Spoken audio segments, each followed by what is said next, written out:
Здравейте всички, аз съм Тъмнър Ники и това е вторият ми епизод от оцеляването ми в Булкрафт. Както забелязвате, така, моето селце е претърпяло много промени. Има една снимка, която ще сложа в края на клипа, да видите как изглежда така по-високо. Иначе от разстояние как изглежда готинко. Тук ми насъдиха едно дърво. Да. Тези фермички, нищо ще ги гледате такива малки, много са плодородни и добиваме много така материал от тях. Сега подравняваме, защото ще стои още една къща, така съм решил да направя. Съжалявам ако има лак, но при прасетата лагва много.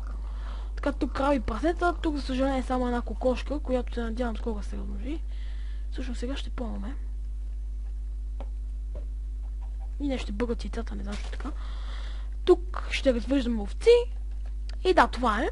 В крайна сметка. Горе-долу в общи линии. Да, сега подравнявам. И след това мисля някаква къщичка да построя отново.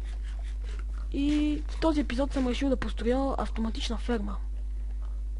Надявам се, че ще ми стигне времето. За дини ще е фермата. Мисля, че сме добре с ресторана. Супер сме. Пистани са ми готови. И да. Съжалявам, че съм качил клипове. Технически проблеми.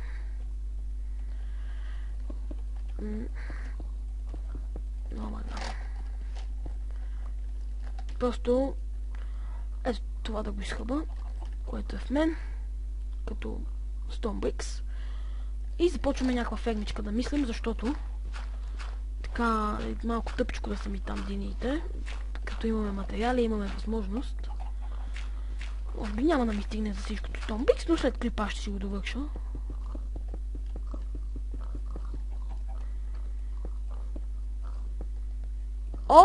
Гледайте как съм го изчислил. Много готинко се получи тук. Напишете дали ви кефи моето селце. Само това напишете, да. Тук тази къща ми беше кандидатурата.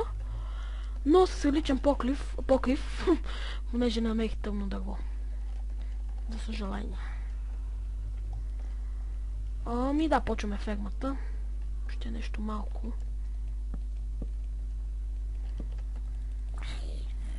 В момента стоя не така, каквото ми дойде на акъла.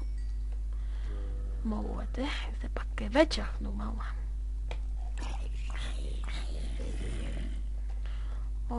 Трябва да е 14 купчета, но малко ако тя ще извия настрани. Ето тук, да, ще видите една необичайна ферма.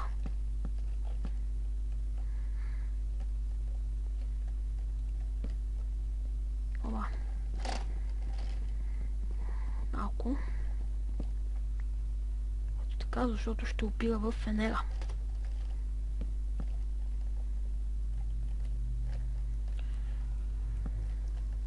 Никакви свежи идеи нещо е ми хрумват и това не е добре. Но днес работата, която бяхме свършили, засади се много. Сега ще правя от нищо нещо, както се казва. И ще използвам дори най-мизерните материали. Само и само да се получи нещо.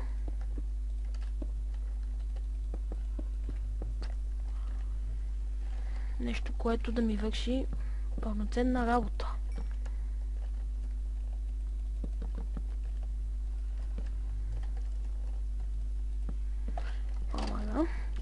Както и да е, клип не правих, защото нещо ми казваше се Майнкрафта. Инсталирах си и проблема се оправи.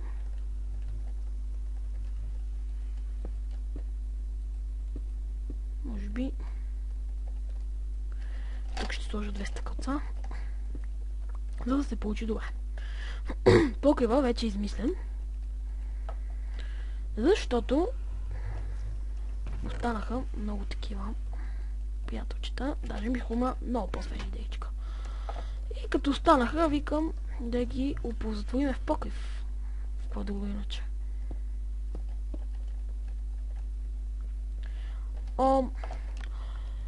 Мисля, че ще получи това място, това нещо добре, защото ще положа труд за системата. Отдавна не съм правил ферма с дини.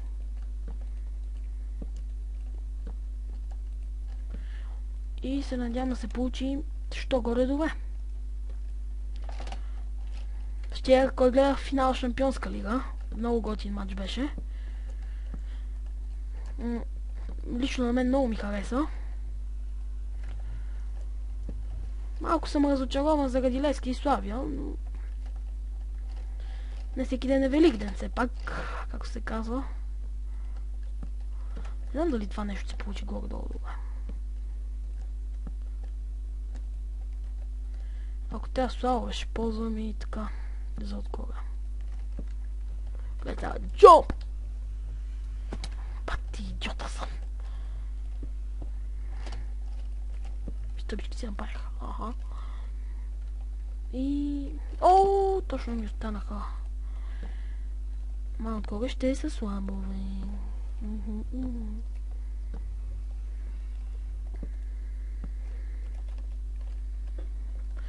Ох. Само секунда. Да използваме момента. Атом отбора.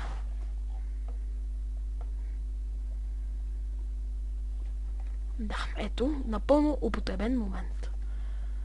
И горе-долу това се получава. Стявам по-слабо, бе.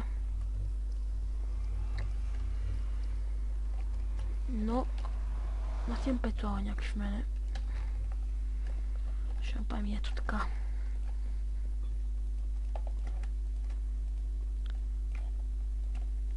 Ето. И сега ще ги поредувам. И тъй. Така. Към.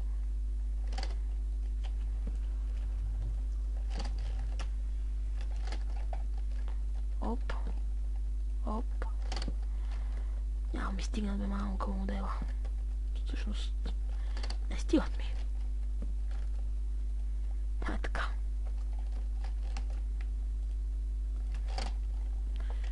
Малко кофти, защото стойката е малка и... О, мъгъх това какво да извърва. Да, нещо такова ще е. Моята ферма. Задиня. И ще се върна като довършена. И ето му отново. Напълно готов, само още не са цъфнали, както е думата. Ето я, къщата в завършен вид, тук добавих някои работи. И не е точно 14 писта на 10 са. И тук ако цъфва на тази страна. Оп. И механизъма. Много прост начин направено. Е така за ебалкото направих това. За да видите, то пак едва ли ще видите механизъма. Но иначе това е много простичко.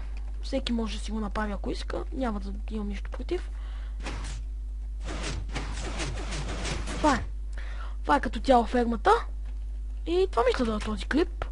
Показах ви фермичката, показах ви моето развитие. Разбира се, можете да видите на снимката как изглежда моето сърце, да. И така, това беше всичко от мен, Тъндърник, и надявам се епизод да ви е харесал, въпреки че е кратичък. И да, горе-долу ви показвам развитието. Не правя нищо интересно, другия път правим къща. От така казвам. И да, това беше всичко от мен, Тъндърник, и надявам се, че епизодът ви е харесал. Чао!